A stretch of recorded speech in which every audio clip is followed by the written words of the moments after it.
माल्या को वापस लाने की उम्मीदों को लगा करारा झटका। ब्रिटेन ने माल्या को डिपोर्ट करने से किया इनकार। वित्त मंत्री ने कहा प्रत्यर्पण की कोशिश करेगी सरकार। चार्जशीट जब फाइल होती है इन्वेस्टिगेशन के बाद तो फिर एक्सट्रेडिशन हमें मांग करनी पड़ती है, तो वो प्रोसेस वो जारी रहेगी। कॉल ड्रॉप पर हर्जाना पाने की उम्मीदें ड्रॉप। सुप्रीम कोर्ट में ट्राई का आदेश ध्वस्त। सरकार ने कहा अच्छी सर्विस के लिए कंपनियों पर डालेंगे दबाव। सेवा अच्छी हो, चुस्त हो, दुरुस्त हो, ये काम उनको करना है, और जहां कमजोरियां हो उसको ठीक करना है। दिन भर शेयर बाजार में रहा बिकवाली का दबाव। मॉरिशस टैक्स समझौते और यूरोप के खराब संकेतों से बाजार में गिरावट। सेंसेक्स 175 पॉइंट गिरा। This is a very sensible act by a sensible government, and I don't see any case for a short-term reaction, because as it is up to 31st March 2017, nothing applies. Mauritius tax संधि पर बाजार के जानकारों ने दी सरकार को शाबाशी। सबने एक सुर में कहा बाजार के लिए नहीं है बुरी खबर। एब्सोल्यूट टर्म में जो नंबर है इसकी रेजोल्यूशन के लिए टाइम चाहिए। ये 1 क्वार्टर 2 क्वार्टर में नहीं होगी, लेकिन एब्सोल्यूट टाइम में भी ये घटेगी, लेकिन वो घटने के लिए आपको साल भर 1.5 साल देना पड़ेगा। एनपीए का संकट खत्म होने में अभी लग सकता है 1 से 1.5 साल का वक्त। सीएनबीसी आवाज के साथ एक्सक्लूसिव इंटरव्यू में बोली एसबीआई चेयरमैन अरुंधति भट्टाचार्य। नमस्कार, आप देख रहे हैं योर मनी और मैं हूं कविता थपलियाल। आज योर मनी में हमारा फोकस होगा सबसे पहले गोल्ड लोन पे। जी हां, जैसे कि हम देख रहे हैं कि सोने की कीमतों में इजाफा हुआ है, बढ़त हमने देखी। ऐसे में क्या ये सही समय है अगर आप लोन लेना चाहते हैं गोल्ड पर, तो क्या वो ले सकते हैं या नहीं? क्या प्रोसीजर होता है? कौन कौन से बैंक्स आपको लोन देते हैं? किस ब्याज पे आपको ये लोन मिल सकता है? इस पर करेंगे चर्चा, लेकिन बताते हैं आपको क्या है खास आज योर मनी में। कैसे ले सकते हैं आप गोल्ड लोन की सभी बारीकियां। क्या होता है सेकंड मॉर्गेज लोन, और क्या बड़ी खरीद के लिए क्रेडिट कार्ड पर मिल रहे डिस्काउंट लेना अच्छा है?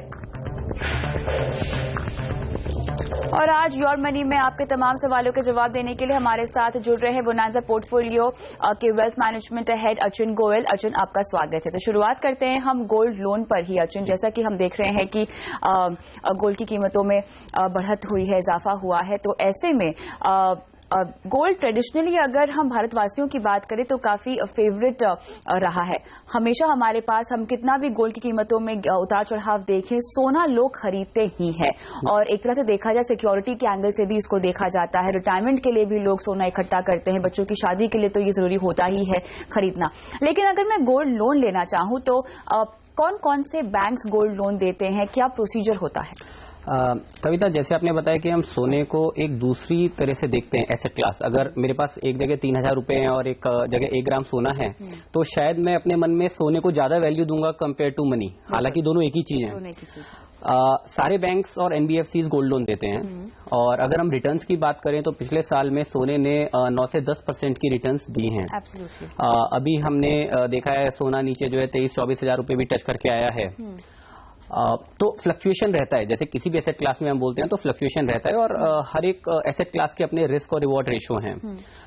परंतु हमारी धारणा, जैसे आपने बताया, इंडिया में हम लोग गोल्ड को एक सेंटिमेंटल वैल्यू और एक इमोशनल वैल्यू की तरह से भी जानते हैं। जब बच्चे की शादी के लिए या शादी के लिए खासकर जो है गोल्ड की सबसे ज्यादा कंजम्पशन होती है इंडिया में, और एक बड़ा मार्केट है इंडिया गोल्ड डिमांड के लिए। तो लोग जब लोन लेने के लिए जाते हैं तो अधिकतर घरों में गोल्ड पाया जाएगा। आपको पुश्तैनी गोल्ड है या पुराना चला आ रहा है तो गोल्ड रहेगा ही। तो अगर किसी को लोन लेना है तो एक गोल्ड एसेट क्लास लोगों के घर में मिलती है, और आसान से एक लोन मिल भी जाता है। सबसे क्विकेस्ट लोन अगर मिलता है तो गोल्ड लोन है। बिल्कुल, लेकिन मुझे ऐसे बताइए कि यहाँ पर क्या क्या सुविधाएं हैं गोल्ड लोन को लेकर, कौन कौन से बैंक देते हैं? खासतौर से अगर मैं एनबीएफसी पे फोकस करना चाहूँ तो वो किस तरह से, कितने ब्याज पे लोन देते हैं, और कितने गोल्ड तक का लोन भी मिलता है, कितने वैल्यू ऑफ गोल्ड तक का लोन मिलता है?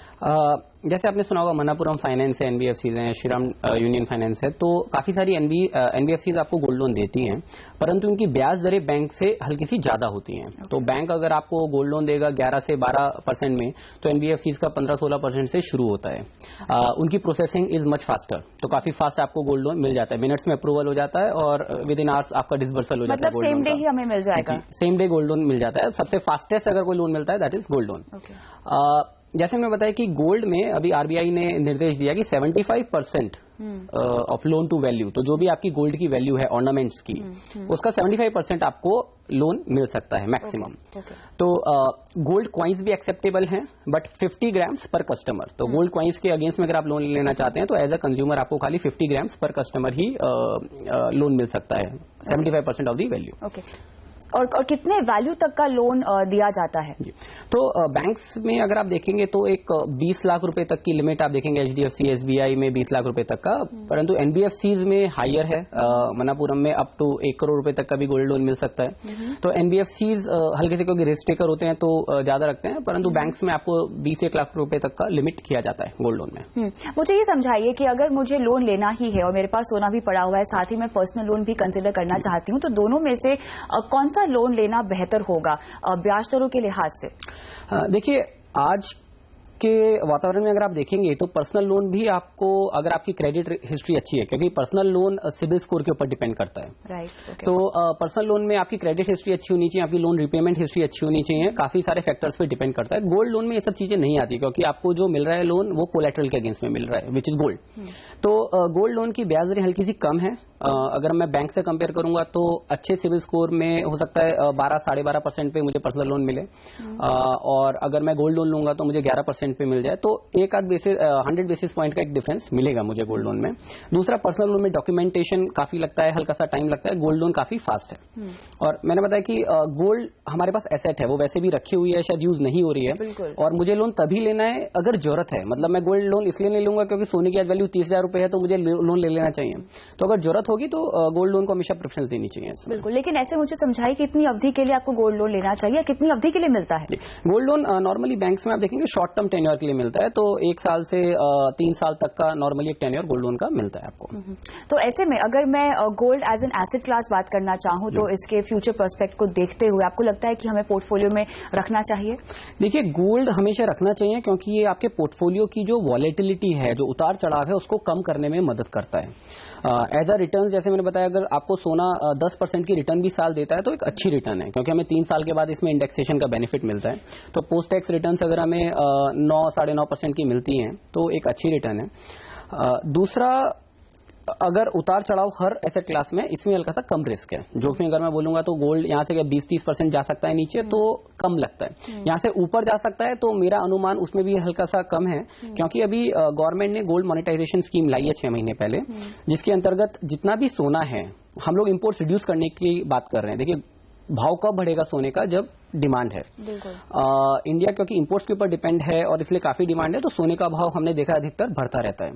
परंतु अभी गोल्ड मोनेटाइजेशन स्कीम के तहत गवर्नमेंट चाह रही है कि जितना भी सोना मंदिरों में है या ट्रस्ट में है वो बैंक में हो और इंटरनली सर्कुलेट हो, जिसकी वजह से जो इंपोर्ट्स हैं वो कम होगा।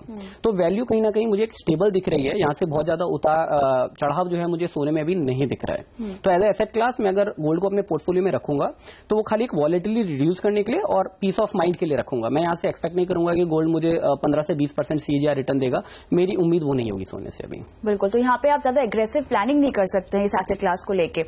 लेकिन अगर मैं गोल्ड लोन पे वापस सवाल पूछना चाहूँ तो किसी तरह का टैक्स बेनिफिट मुझे मिलता है? जी, गोल्ड में 3 साल के ऊपर अगर मैं रखता हूं तो 20% टैक्स मुझे देना पड़ता है, इंडेक्सेशन को ध्यान में रख के। ओके।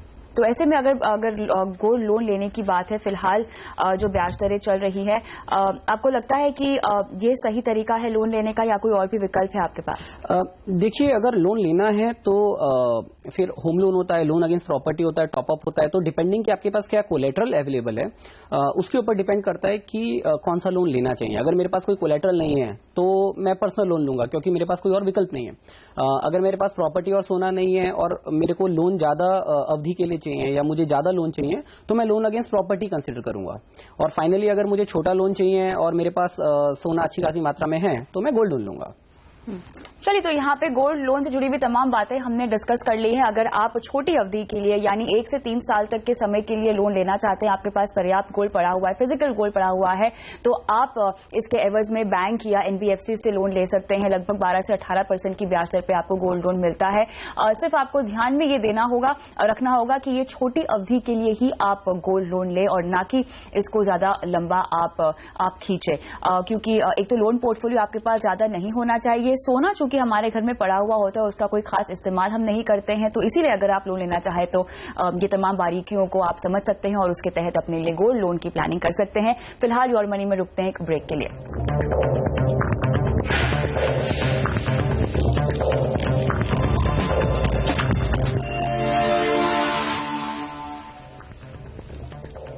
योर मनी में आगे बढ़ते हैं और अब जुड़ते हैं हमारे दर्शकों से। हमारे साथ शिवांगी हैं, हमारी यंग दर्शक फोन लाइन पे। नमस्कार शिवांगी, बताएं क्या सवाल है आपका?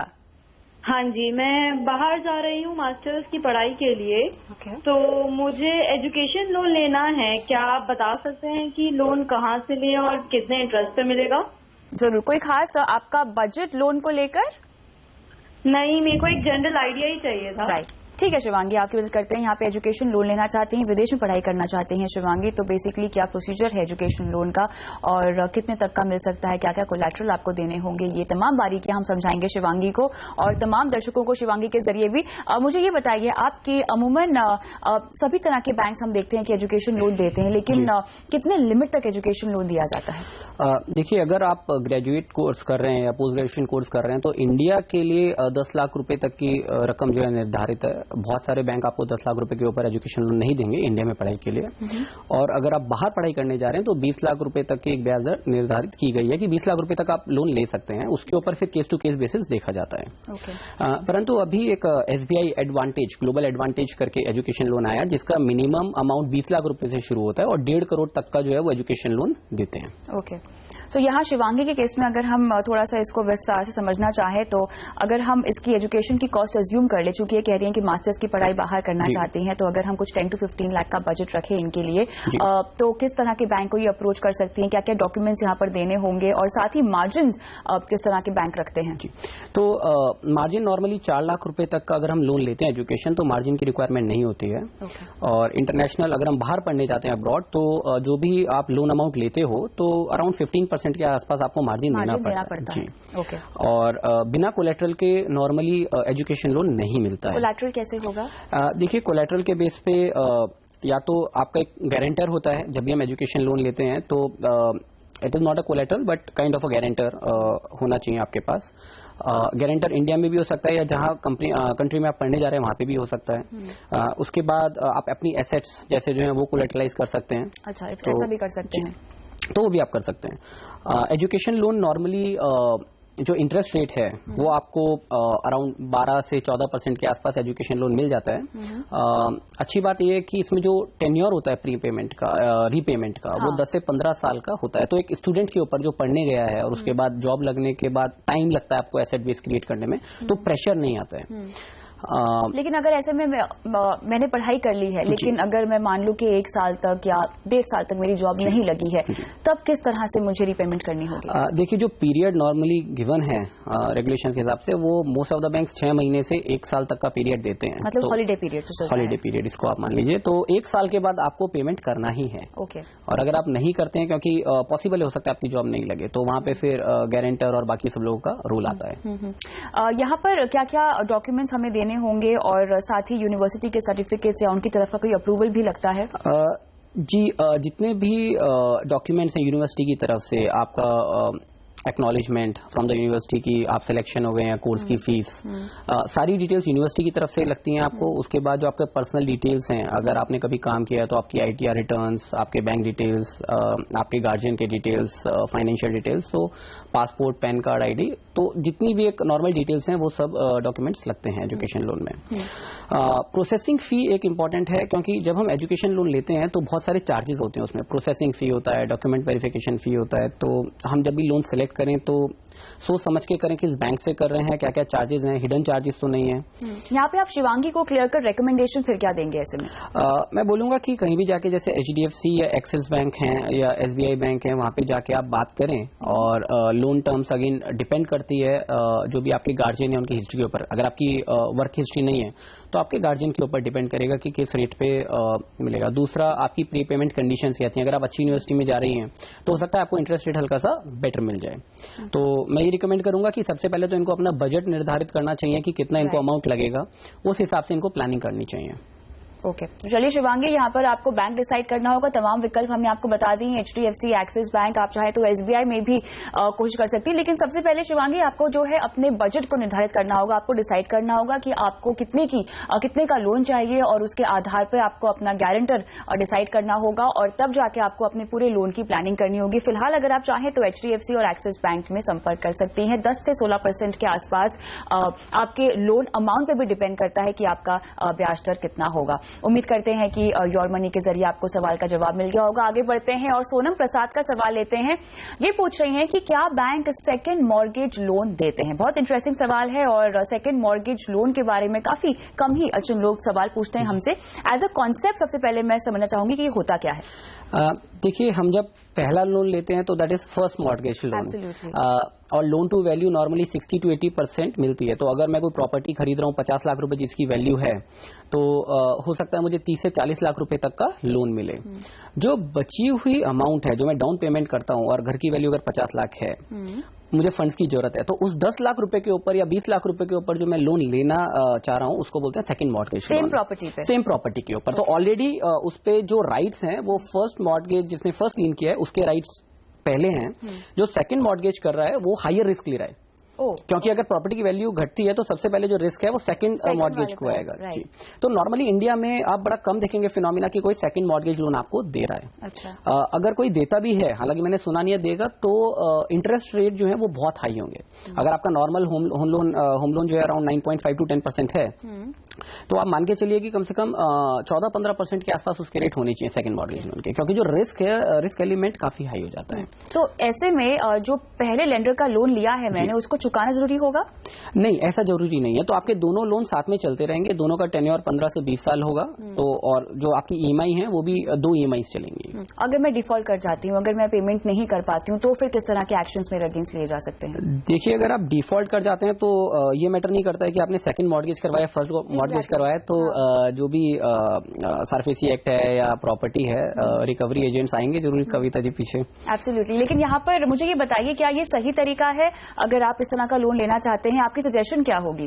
मैं रिकमेंड नहीं करूंगा, क्योंकि आप कहीं ना कहीं काफी रिस्क ले रहे हैं उस प्रॉपर्टी के साथ। अगर 50 लाख की वैल्यू है और आप उस पर अराउंड 48 लाख रुपीज का लोन ले रहे हैं, तो या तो आपने अपना बजट काफी स्ट्रेच कर दिया, आपके पास फंड्स नहीं है, और आप एक रिस्की वेंचर में जा रहे हैं। तो मैं कभी रिकमेंड नहीं करूंगा कि आप सेकंड मॉर्गेज या सेकंड चार्ज जो है लोन ले कभी प्रॉपर्टी के ऊपर, स्पेशली अगर आप रह रहे हैं फॉर आपकी यूटिलिटी के लिए घर है, तो बिल्कुल सख्त ना है। क्योंकि गलती से अगर ऐसा हो प्रॉपर्टी वैल्यू डेप्रिशिएट हो गई या जॉब लॉस हुआ और अगर आप नहीं पे कर पाए, तो आप प्रॉपर्टी से भी हाथ धोएंगे। और लेंडर क्या एक ही हो सकता है या 2 अलग अलग लेंडर्स भी हम ले सकते हैं?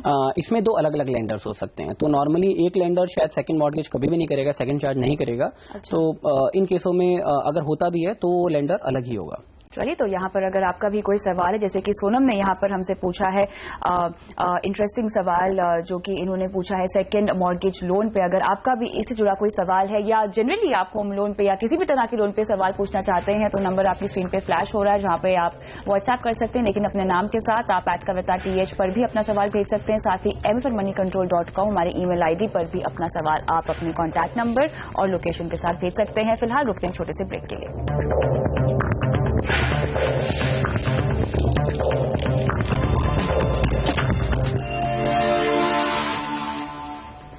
योर मनी में आगे बढ़ते हैं और राशि माफ कीजिएगा शशि का सवाल लेते हैं। ये पूछ रहे हैं कि इन्हें iPhone 6 खरीदना है और जानना चाहते हैं कि क्रेडिट कार्ड पे मिल रही EMI फैसिलिटी जो इनका बैंक भी दे रहा है और जहां से ये फोन खरीदना चाह रहे हैं वो स्टोर भी दे रहे हैं, क्या उनके द्वारा दी गई इस EMI ऑफर का इन्हें इस्तेमाल करना चाहिए या नहीं? कहीं इसका इस्तेमाल करके ये जरूरत से ज्यादा पेमेंट तो नहीं कर देंगे बैंक को? ये है इनका सवाल। अमूमन हम देखते हैं जो कोई बिग टिकट परचेज होता है, यहाँ पर तो ये iPhone की बात कर रहे हैं, इस तरह के ऑफर्स हमें मिलते हैं क्रेडिट कार्ड पे, और मर्चेंट जो स्टोर्स होते हैं जिनके साथ टाइप होता है बैंकों का, फाइनेंशियल इंस्टीट्यूशंस टाइप करके आपको 0% EMI पर बोलते हैं कि आपको ये ऑफर मिलेगा इस पर्टिकुलर प्रोडक्ट पे। अमूमन हम इसका इस्तेमाल तो कर लेते हैं, कई बार देखा गया कि हिडन चार्जेस की वजह से हम जरूरत से ज्यादा पेमेंट कर देते हैं बैंक्स को।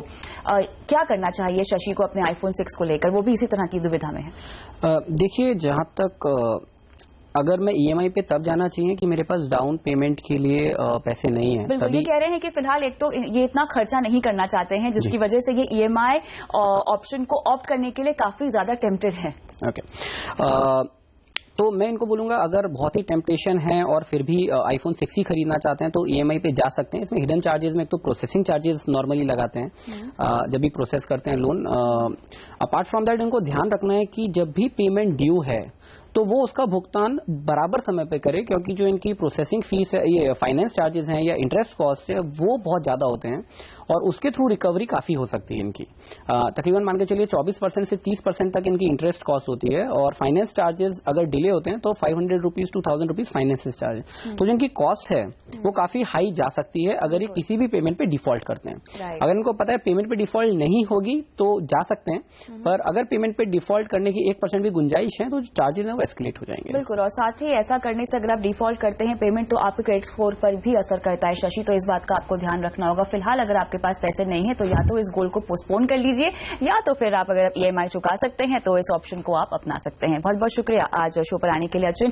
इसी के साथ योर मनी में इतना ही, लेकिन अगर आप भी अपना सवाल पूछना चाहते हैं जो कि लोन या क्रेडिट कार्ड जुड़ा हुआ है तो अपना सवाल व्हाट्सएप कर सकते हैं अपने नाम के साथ @kavita_th ट्विटर ID पर भी अपना सवाल आप भेज सकते हैं। फिलहाल दीजिए इजाजत, नमस्कार।